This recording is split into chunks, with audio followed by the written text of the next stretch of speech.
দর্শক, জাতীয় সংসদে কথা বলছেন বিরোধী দলীয় নেতা ডক্টর শফিকুর রহমান। আমরা সরাসরি সেখানে যুক্ত ছিলাম।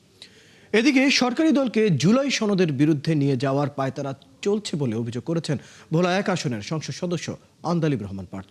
মঙ্গলবার সংসদ অধিবেশনের মুলতবি আলোচনা অংশ নিয়ে তিনি এই অভিযোগ করেন। বলেন, জুলাই সনদ নয়, বাস্তবায়নের প্রক্রিয়া নিয়ে রয়েছে প্রশ্ন।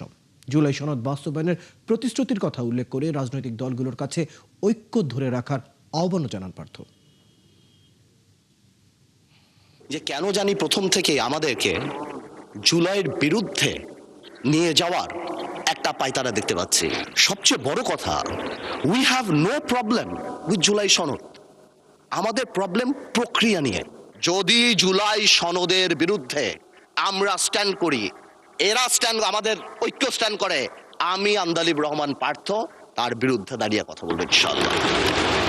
But you don't dictate us the প্রক্রিয়া, the system, how we do it.